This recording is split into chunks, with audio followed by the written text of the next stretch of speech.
Salut, bah alors aujourd'hui, petite vidéo posée, un peu blabla. J'ai pas du tout écrit la vidéo comme très souvent, mais encore moins maintenant. Donc je sais pas exactement ce que je vais vous dire, mais j'avais envie de parler d'un peu plein de choses, et de plein de choses qu'on peut voir sur les réseaux sociaux et qui possiblement peuvent être fausses. Je m'explique, l'autre jour j'ai reçu un message de quelqu'un qui me disait qu'elle me trouvait vraiment courageuse et forte d'oser reprendre plus ou moins mes études vu que je tente un CAP pâtisserie, que j'avais osé rentrer en France après des années à l'étranger et que j'avais l'air pleine de confiance en moi, et je me suis dit c'est gentil, mais c'est aussi totalement faux. Et c'est un peu finalement ce que je reproche aux réseaux sociaux. J'essaye d'être en général le plus naturel et le plus vrai dans ce que je produis, dans ce que je partage, mais je me rends compte que même si on a envie d'être vrai, honnête et tout, il y a aussi un peu peut-être une espèce d'idéalisation.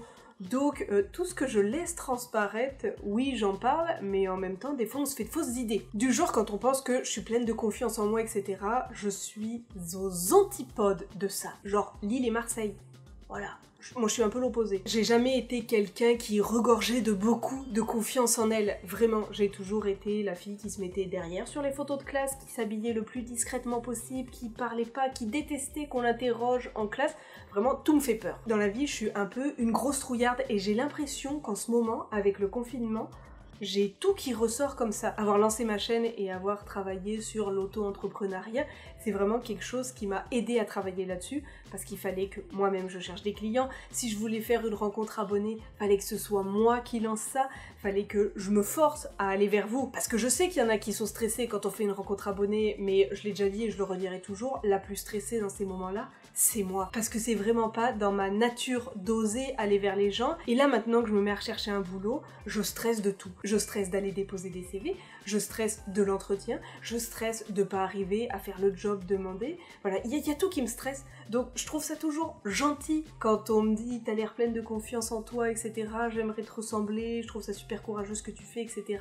Mais c'est juste que, en fait, j'essaie de me foutre des énormes coups de pied au cul. J'ai Ben dans ma vie qui est plutôt un fonceur, alors que moi je suis un frein à main. Mais quelque part, moi je le tempère et lui il me booste à oser faire plein de choses. Et j'en parlais l'autre jour avec quelqu'un aussi sur Instagram qui est du style fonceuse, et c'est quelque chose vraiment que j'envie. J'aimerais être une fonceuse qui a peur de rien, mais moi au contraire j'ai peur de tout. C'est comme je complexe sur tout. Il y a plein de gens qui me disent oui t'as l'air de respirer la joie de vivre, la confiance en toi, mais non, j'ai pas confiance en moi mentalement, mais physiquement aussi. Il y a plein de choses sur moi qui me complexent. Alors après je sais que c'est un peu peut-être le regard de la société qui fait ça, qui m'a complexée avant, et maintenant j'arrive pas à faire que tout se désamorce dans ma tête, mais il y a énormément de choses qui me complexent. Genre le fait d'avoir pris mes kilos, ça c'est un truc qui me complexe. Donc histoire de me décomplexer, d'être mieux dans ma tête, et ben je me bouge, je fais plus de sport et j'essaye de perdre tous mes kilos. C'est comme il y a des nanas, elles vont être complexées par leurs petits seins, perso, j'en ai des petits, et je m'en balance. Voilà. Et puis je vis très bien avec. J'ai des amis qui en ont des gros, et puis que ça fait tout autant chier. Je me dis finalement, on n'est jamais satisfait de ce qu'on a, donc je vais faire avec ce que j'ai. Après j'ai plein d'autres choses qui me complexent. J'ai ma bouée au ventre qui me complexe, j'ai mes bras qui pendouillent qui me complexent, dès que j'ai un double menton sur certaines positions, ça aussi ça me complexe. Mais voilà, c'est juste qu'il y a énormément de choses qui me passent au-dessus. L'un de mes plus gros complexes, c'est mes 2 dents qui sont cassées, là. Elles sont en train de mourir, donc elles jaunissent petit à petit. Dès que j'arrive à mettre un bon paquet d'argent de côté, je pense que c'est le truc que je referais faire. Il y a des gens qui se font botoxer, mettre des trucs dans les fesses, se faire grossir les seins, ou les réduire, ou ils font plein de choses. Moi, ça serait refaire faire mes dents. Voilà, chacun son truc. Alors des fois, j'en ai qui vont m'attaquer là-dessus sur mes dents, mais j'y peux rien. Si vous avez envie de m'aider à refaire faire mes dents, voilà, créez une cagnotte, au lieu de me dire t'as les dents pourries. Mais bref, tout ça pour dire que oui, peut-être que sur les réseaux sociaux, je laisse transparaître une grosse assurance en moi, mais pas du tout. Le CAP, j'ai des gens qui me disent c'est sûr tu vas l'avoir parce que c'est super beau ce que tu fais, etc. C'est super gentil et je remercie les gens qui me disent ça parce que quelque part ça me booste. Mais en même temps, je suis super stressée par ce CAP parce que à côté je cherche un emploi, donc je me concentre moins là-dessus, et puis là c'est reporté, et en même temps je veux perdre du poids, donc j'ai pas envie de faire de la pâtisserie H24 pour juste nous deux alors qu'on essaye de mincir, donc je pâtisse moins, ce qui fait que j'apprends moins, et puis là en plus maintenant les examens sont reportés à septembre, donc j'ai l'impression que l'échéance est loin. Donc ce CAP, oui j'ai envie de l'avoir, mais en même temps j'ai tellement d'autres priorités en ce moment que je prends pas le temps, donc ça m'angoisse. Donc j'essaye de relativiser, mais je suis tout sauf détendue, sauf pleine de confiance en moi, etc.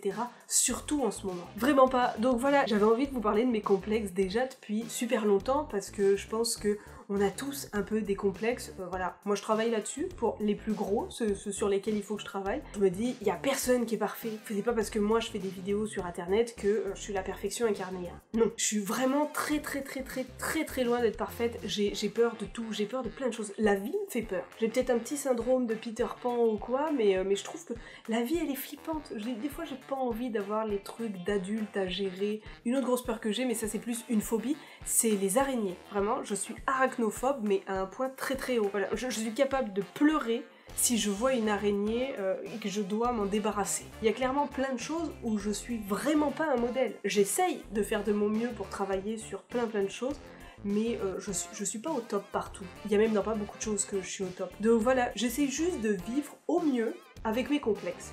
Et quelque part, je pense que cette chaîne m'a aidé à résoudre plein de complexes et plein de peurs. Pour vous donner une idée, je suis le genre de personne qui est tellement gênée devant les autres et qui aime pas rencontrer des gens qu'elle connaît pas, que très souvent, et ça tous mes colocs pourraient le dire, c'est arrivé régulièrement avec Marion quand on vivait toutes les deux, si je vois ou j'entends un voisin sortir au moment où j'allais sortir, j'attends derrière ma porte que la personne parte pour pouvoir partir ensuite. Ça vous donne une idée un peu de la psychose qu'il y a là-dedans, mais ouais, j'aime pas rencontrer des gens que je connais pas vraiment, je sais jamais trop quoi dire, j'ai peur de dire une connerie, parce que ça m'arrive très souvent de dire des conneries que je veux pas dire.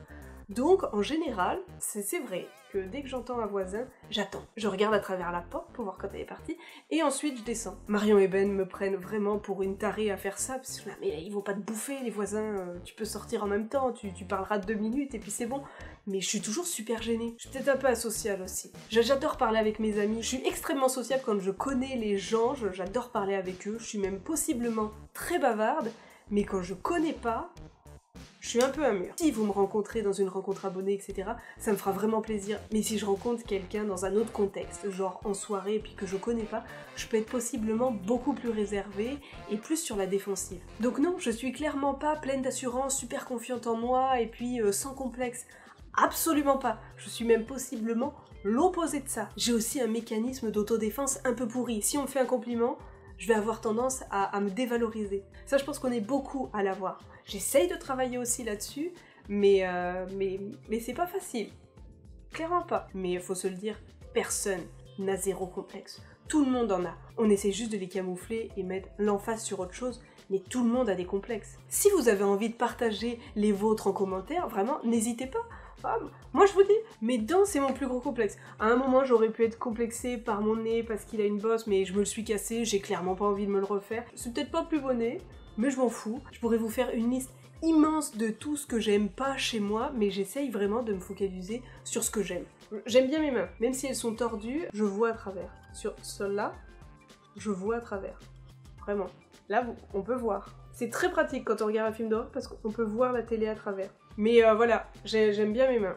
Ça fait un moment aussi que vous m'avez pas vu avec du vernis, mais parce que en pâtisserie c'était quand même compliqué d'en avoir tout le temps, on peut perdre des petits bouts de vernis, donc j'évite d'en mettre. Par contre, j'aime pas trop mes pieds.